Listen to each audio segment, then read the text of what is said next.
আপনারা এই বছর সর্বোচ্চ বৃষ্টিপাত রেকর্ড করা হয়েছে 114.0 মিলিমিটার বৃষ্টিপাত রেকর্ড করা হয়েছে। এর প্রেক্ষাপটে পায়রা সমুদ্র বন্দর সহ দেশের 4 সমুদ্র বন্দরে 3 নম্বর স্থানীয় সতর্ক সংকেত এখনো বহাল রয়েছে।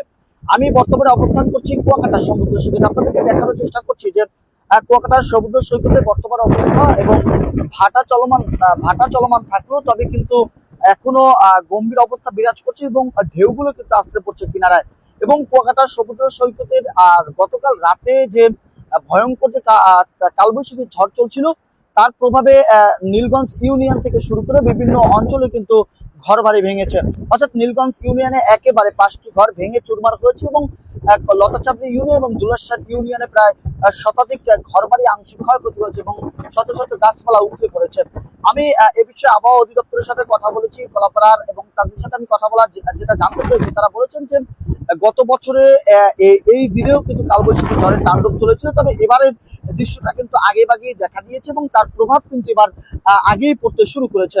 তবে একটু বলে রাখতে চাই আপনাদেরকে সুস্পষ্টভাবে যে গতকাল সন্ধ্যা 6টা থেকে আজ সকাল 6টা পর্যন্ত গত 24 ঘন্টায় 114 মিলিমিটার বৃষ্টিপাত রেকর্ড করেছে কলাপাড়া উপজেলায়। অর্থাৎ এবছরের সর্বোচ্চ বৃষ্টিপাত এটি বলতে পারেন আপনারা। তবে এছাড়াও পটুয়াখালী জেলার এবার আজকে নাগাদ কিন্তু বড় ধরনের কালবৈশাখী ঝড় হওয়ার আশঙ্কা রয়েছে বলে এমনটাও কিন্তু আমরা আবহাওয়া অফিস থেকে জানতে পেরেছি। তবে আপনাকে একটু বলে রাখতে চাই যে এবং আগে কিন্তু যে দৃশ্যটি দেখানোর চেষ্টা করছি যে কুয়াকাটার যে পর্যটন যে কেন্দ্রগুলো রয়েছে, বিশেষ করে পর্যটন যে স্পটগুলো রয়েছে সেই স্পটে বিশেষ করে গঙ্গামতী লেক এবং কুয়াকাটার যে 3 নদীর মোহনা রয়েছে সেখানেও কিন্তু পানির উচ্চতা বেড়েছে এবং পানির উচ্চতা বাড়ার সাথে সাথে কিন্তু আশেপাশে যে ক্ষুদ্র ব্যবসায়ীরা ছিল তাদের মধ্যে কিন্তু তাদের যে দোকানগুলো ছিল সেই দোকানগুলো সরিয়ে নিয়েছে নিরাপদ স্থানে। এছাড়াও যে ছাতা বেঞ্চ গুলো ছিল সেই ছাতা বেঞ্চ গুলো কিন্তু নিরাপদ স্থানে রাখা হয়েছে এবং পর্যটন কেন্দ্রের যে বিভিন্ন পর্যটক যারা রয়েছে আজকে কুয়াকাটায় বৈরী আবহাওয়ার কারণে অনেকে হোটেল বন্দী রয়েছে, এমন দৃশ্য কিন্তু আমরা দেখেছি সকাল থেকে। তবে এখন বর্তমানে স্বাভাবিক রয়েছে, তবে গম্ভীর অবস্থা বিরাজ করছে কুয়াকাটার, সেই দৃশ্য আপনাদেরকে ক্যামেরা বন্দী করে দেখানোর চেষ্টা করছে। তবে আর একটু বলে রাখতে চাই যে পটুয়াখালীর কুয়াকাটা সমুদ্র সৈকতের যে একটি সুসংবাদও রয়েছে, কারণ 58 দিনের নিষেধাজ্ঞা রয়েছে সকল প্রকার মাছ ধরা থেকে। এর কারণে কিন্তু বড় ধরনের সমস্যা থেকে কিন্তু জেলেরা মুক্তি থাকবে বলে এমনটা কিন্তু আবহাওয়া অফিস থেকে আমাদেরকে বলেছেন। তবে এই বিষয়ে আমরা একাধিকবার এখানকার স্বেচ্ছাসেবী সংগঠনগুলোর সাথে কথা বলেছি। তারা বলেছে যে নিম্ন অঞ্চলগুলো রয়েছে সেই নিম্ন অঞ্চলগুলোর দিকে তারা নজর রাখছে, যাতে যদি হঠাৎ করে পানির উচ্চতা বেড়ে যায় আরো, সেক্ষেত্রে তাদেরকে নিরাপদ স্থানে রাখা হবে এবং তাদেরকে বারবার কিন্তু সতর্ক করা হচ্ছে। এবং কুয়াকাটায় আগত পর্যটক যারা রয়েছে তাদেরকে কিন্তু বারবার বলা হয়েছে যাতে তারা গভীর সমুদ্রে গিয়ে আনন্দ উৎসব না করে, তারা যেন একেবারে কিনারা থেকে আনন্দ উৎসবে মেতে ওঠে। এর কারণ হলো হঠাৎ করে পানির উচ্চতা বাড়ার কারণে স্রোতের গতিও বেড়েছে, যাতে কুয়াকাটা টুরিস্ট পুলিশ বারবার তাদের মাইকিং করে কিন্তু সতর্ক করছেন।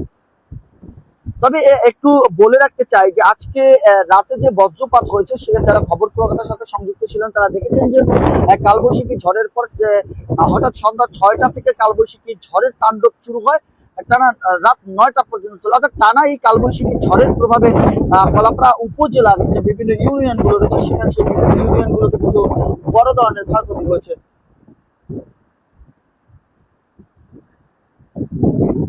বড় ধরনের সমস্যা কিন্তু আমরা উপলব্ধি করতে পেরেছি, কারণ বিষয়টি হলো বজ্রপাত এবং বিদ্যুৎ চমকানোর মতো কিন্তু বড় ধরনের ঘটনা কিন্তু ঘটেছে এবং কালবৈশাখী ঝড় চলছে। তবে সকালে সকল তথ্য অনুযায়ী আমরা যে তথ্যটি আমাদের কাছে এসেছে নীলগঞ্জ ইউনিয়ন, তবে দুলাশার ইউনিয়নের যে তথ্যগুলো রয়েছে দুলাশার ইউনিয়নের দুলাশার ইউনিয়নে বজ্রপাত সহ প্রায় 5 থেকে 60টির মতো কিন্তু গবাদি পশু মারা গিয়েছে। এছাড়াও খাজুরা লতাচাপড়ি ইউনিয়নে যে খাজুরা রয়েছে, নীলগঞ্জ ইউনিয়নের যে বিভিন্ন গ্রামগুলো রয়েছে, এছাড়াও লতাচাপড়ি ইউনিয়নের আরো বিভিন্ন গ্রামগুলোতে কিন্তু গবাদি পশু মারা গেছে বজ্রপাতে, তেমন ঘটনাও কিন্তু আমরা পেয়েছি, এমন তথ্য কিন্তু আমাদের কাছে এসেছে। আমি আবার এগুলো আপনাদেরকে কুয়াকাটা সমুদ্র সৈকতে দেখানোর চেষ্টা করছি।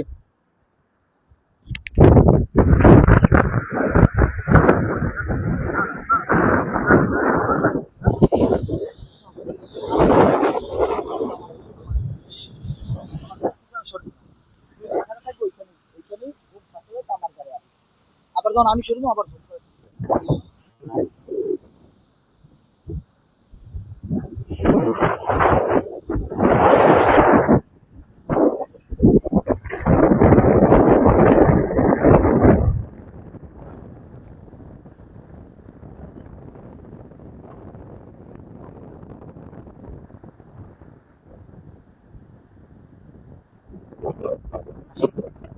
কাজে লাগে।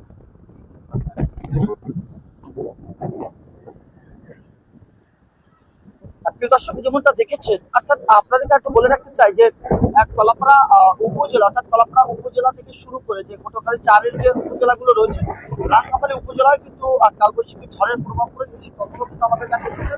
অর্থাৎ সব তথ্য মিলিয়ে কিন্তু পটুয়াখালীর যে কলাপাড়া পায়রা সমুদ্র বন্দর রয়েছে, পায়রা সমুদ্র বন্দর কিন্তু গতকাল থেকেই কিন্তু কালবৈশাখী ঝড় থেকে শুরু করে সমুদ্র উত্তল রয়েছে এবং মেঘাচ্ছন্ন আকাশ রয়েছে এবং থেমে থেমে বৃষ্টি হচ্ছে।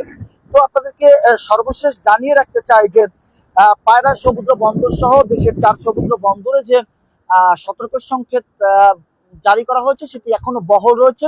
তবে এবছর কলাপাড়া উপজেলায় সর্বোচ্চ বৃষ্টিপাত রেকর্ড করা হয়েছে 114.0 মিলিমিটার।